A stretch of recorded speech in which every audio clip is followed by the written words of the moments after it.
มึงแห้งได้ไหมเห็นแบบข้าวหันนะลง YouTube คนนี้ยันส่งข้าวสาร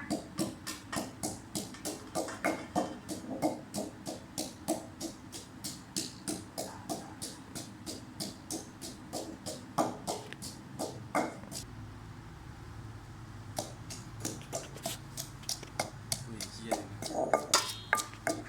เปลี่ยนส่งถุงเงินนี่เอามาลากถุงเงิน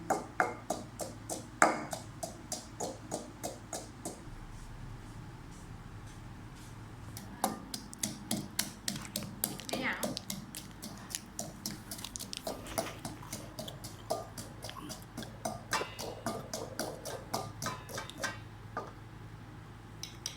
ไปเอาบวงมาเปลี่ยนใหม่เด้อ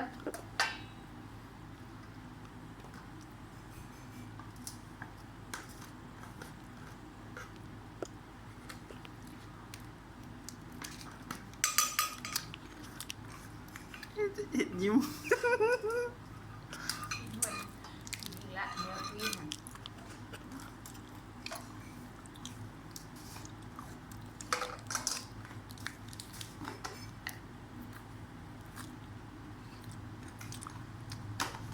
ยิ้มกับบันไดกระปิ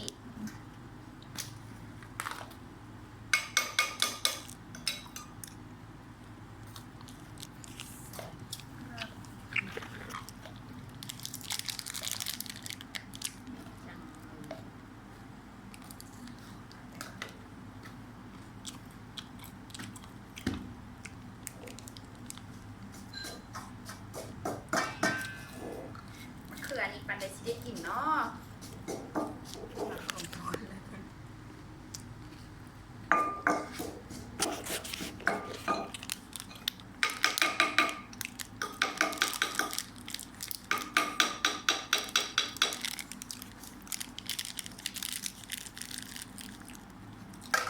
เป็นนัวมาก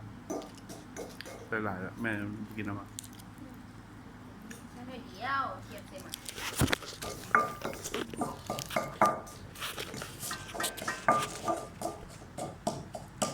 เฮ้ย